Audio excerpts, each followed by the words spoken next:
नमस्कार मित्रांनो, ठिपक्यांची रांगोळी या मालिकेच्या आजच्या एपिसोडमध्ये अप्पू आणि शशांकने कुकी, पन्ना आणि अमेला बोलावून घेतलेलं असतं. ती सुरुवातीला डेकोरेशनबद्दल बोलते आणि त्यानंतर विषय काढत म्हणते की मी तुम्हाला सांगायचंच विसरले, आज रात्री आपल्या सगळ्यांना 8 वाजेला जेवायचं आहे. तेव्हा कुकी म्हणतो पण का? तेव्हा अप्पू सांगते कारण आपल्या सगळ्यांची ब्लड टेस्ट करायची आहे. तेव्हा अमे म्हणतो आता हे ब्लड टेस्टचं मध्येच काय निघालं आणि सगळ्यांची ब्लड टेस्ट का करायची आहे? तेव्हा अप्पू सांगते कारण माझी आणि खडूसची करायची आहे म्हणून.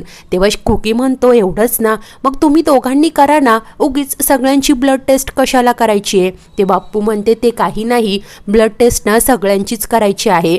तर कुकी बोलतो अगं पण त्यासाठी 12 तास काहीही खावं लागत नाही आणि मला भूक लागेल ग, मला असं अधनंमधनं काहीतरी खायला लागतं. तेव्हा अप्पू सांगते ते काही नाही, ब्लड टेस्ट करायची म्हणजे करायचीच. आणि पन्ना काकू आता तुलाच ना कुकीकडे लक्ष ठेवावं लागणार, त्याला काहीही खाऊ पिऊ देऊ नकोस. तेव्हा कुकी म्हणतो ठीक आहे, एक दिवस मी ॲडजस्ट करील, परंतु आता सणासुदीचे दिवस आहे, या ब्लड टेस्टमध्ये कुणाचं काही निघालं म्हणजे काय? तू अप्पू आता कुणाचंही काहीही ऐकून घेतच नाही आणि ब्लड टेस्ट करायचीच आहे. आपलं काय ठरलंय? वी आर प्रेग्नेंट, म्हणून आता सगळ्यांचीच टेस्ट होणार. तुम्ही डेकोरेशनची चर्चा कंटिन्यू करा, मी बाकी सगळ्यांना सांगून आले असं म्हणत निघून जाते.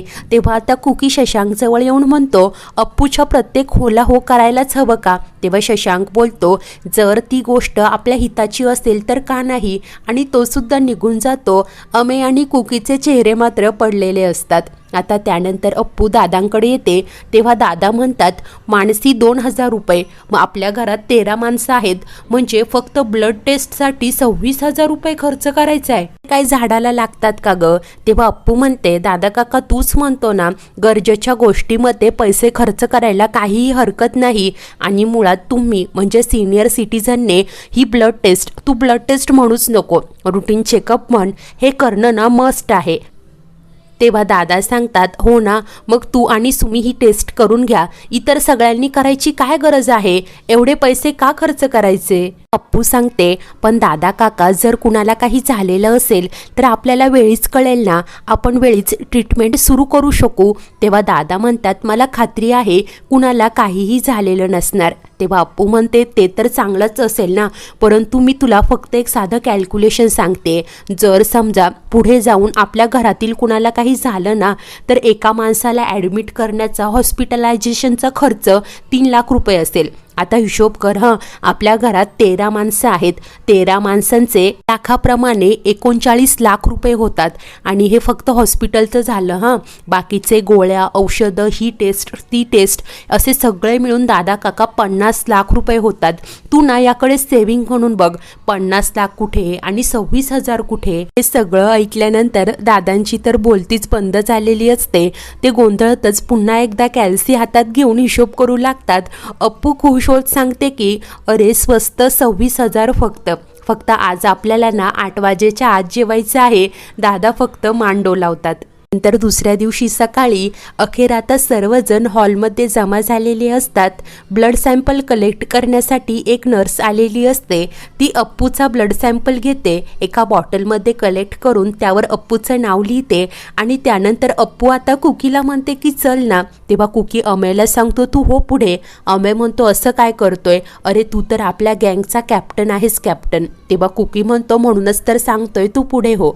तेव्हा अप्पू अमेला म्हणते हो अमे दादा ये तू, कारण या नर्स आहे ना त्यांचा हात खूप हलका आहे, काहीच पेन होत नाही अरे. आणि तसंही तुझ्याकडे बघून कुकीचा कॉन्फिडन्स थोडा वाढेल. तेव्हा अमे आता येतो. अमे नंतर मानसी सुद्धा नंबर लावते. कुकी मात्र लाईनच्या सगळ्यात शेवटी जाऊन उभा राहतो. मुद्दामच नाटकं करत सर्वांना सांगत असतो की मी ना आदर्श पती आहे म्हणून बायकोच्या मागे जाऊन उभा राहतोय.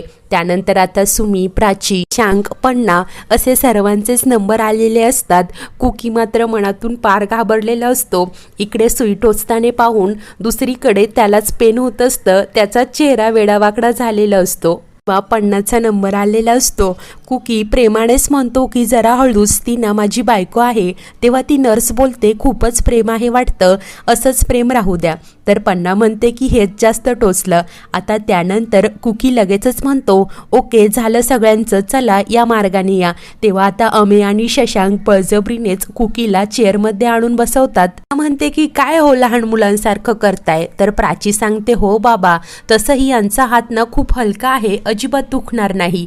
तेव्हा कुकी लगेच म्हणतो प्राचू बाळा, आपलं ना रक्ताचं नातं आहे, म्हणून माझ्या वाटणीचं रक्त सुद्धा तूच दे. त्यानंतर अखेरीस आता खूप मुश्किलीने कुकी ब्लड देण्यासाठी आलेला असतो. ती नर्स आता फक्त त्याच्या हातावर कापसाचा पोळा फिरवते. तेच कुकी आता जोरजोराने विव्हळतो. ती नर्स बोलते अहो असं काय करताय, मी अजून काहीही केलेलं नाही. कुकी मात्र रडवेला चेहरा करत म्हणतो मला ना इंजेक्शनची खूप भीती वाटते हो. तेव्हा अप्पू सांगते कुकी अरे तू त्यांच्याकडे बघूच नको ना, तू माझ्याशी गप्पा मार. तेव्हा कुकी म्हणतो असं कसं, अगं त्या माझं रक्त काढतील, एव्हा ना माझा हात रक्तबंबाळ होईल. तेव्हा अप्पू म्हणते असं काय करतोस रे कुकी. ती गुपचूपच त्या नर्सला डोळा मारते आणि मुद्दामहून कुकीला बोलण्यात गुंतवून ठेवते. ती पन्नाला म्हणते तू ना कुकीसाठी एक कॅप ऑर्डर करणार होतीस ना, बघ बरं. तेव्हा कुकी लगेच म्हणतो अगं तिला काय विचारतेस, माझ्यासाठी घ्यायची ना, मग मला दाखव. आता तेव्हाच त्या नर्सने कुकीचं ब्लड सॅम्पल घेतलेलं असतं आणि ती सांगते की झालं सुद्धा. तेव्हा कुकी म्हणतो काय झालं आणि मला कळलं सुद्धा नाही. मी घाबरत थोडीच होतो, मला ना फक्त थोडी भीती वाटत होती, पण आता मला गरगरतंय का, असं ओव्हर ॲक्टिंग करत बोलतो. तेव्हा अमेय देखील म्हणतो मला सुद्धा ना खूप चक्कर येते, बहुतेक रजा घ्यावी लागणार. तेव्हा शशांक वैतागत म्हणतो अरे काय बाटलीभर रक्त नाही काढलंय तुमचं. सर्वजण त्या दोघांवर खूप हसत असतात. तर दुसरीकडे विठू देखील आता रक्त द्यायला घाबरत असतो आणि वैतागत म्हणतो मला एक कळत नाहीये, सगळ्यांचीच ब्लड टेस्ट का करायची आहे. तेव्हा सुआ अखेर म्हणते जाऊन दादांना विचारा, नाहीतर तुमच्या लाडक्या अप्पूलाच विचारा. तेव्हाच अप्पू आता त्या नर्सला घेऊन तिथे येते आणि सांगते की आधी ना तुम्ही विठू बाबाचं रक्त काढा. विठू लगेच अप्पूला बाजूला आणतो आणि म्हणतो की अप्पू या टेस्ट केल्यावर ना डॉक्टरांचं लचांड मागे लागेल ग. ते सांगतील या टेस्ट करा त्या टेस्ट करा आणि नंतर तुम्ही ओके आहात, तुम्हाला काहीही झालेलं नाही. अप्पू सांगते विठू बाबा तू तर ठणठणीत आहेसच, परंतु कसं आहे ना आपल्याला चालताना दम लागतो, जिना चढताना धाप लागते, त्यामुळे चल पाहू. आता अप्पू आणि सुआ दोघीही विठूला मध्ये बसवतात. सुवाने विठूचा दुसरा हात पकडून ठेवलेला असतो. अप्पू म्हणते तू पेटी वाजव, गाणं गा, तिकडे बघूच नको. आणि अप्पू आता सूर लावत असते. या सगळ्या गोंधळात ती नर्स अखेर विठूचा ब्लड सॅम्पल घेते. तर त्यानंतर काही वेळाने कुकी गँग आता डेकोरेशन करत असते. ती अमे आणि मानसी माळ्यावर असतात. कुकी म्हणतो की हात खूप दुखतोय रे. तेव्हा शशांक म्हणतो अरे काय, काही दिवसांनी तो वरून सुद्धा म्हणेल की माझं ब्लड सॅम्पल घ्या, आणि याने तर रडत रडत दिला. तेव्हा आता कुकी म्हणतो तू नाही का पालीला घाबरत. आता दोघेही एकमेकांची मस्करी करत असतात आणि तेव्हाच आता कुकीच्या हातातील फुलांच्या माळा खाली पडतात. अप्पू आणि शशांक दोघेही त्या माळांमध्ये अडकले जातात आणि प्रेमानेच एकमेकांकडे पाहत असतात. पन्ना देखील आता चहा घेऊन आलेली असते. तर कुकी आणि इतर सर्वजण देखील खाली जमा होतात. माई काहीतरी कामासाठी आलेल्याच असतात.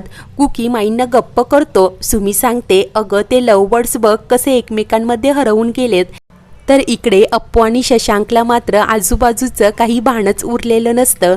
ते दोघेही स्वतःच्या गळ्यातील माळ काढून दुसऱ्याच्या गळ्यात टाकतात. अप्पू लाजत असते. त्यानंतर कुकी अमेला सांगतो अरे व्हिडिओ काढ. तेव्हा मानसी म्हणते काहीही काय. तेव्हा कुकी सांगतो अगं हे प्रेमाचे क्षण असतात ना, ते जपायचे असतात, म्हणूनच तर टिपायचे असतात. तर माई म्हणतात पण हे असे किती वेळ उभे राहणार आहेत, मान आखडेल ना. आणि त्या काहीसा आवाज करतात, परंतु अप्पू आणि शशांकचं तरीही लक्षच जात नाही.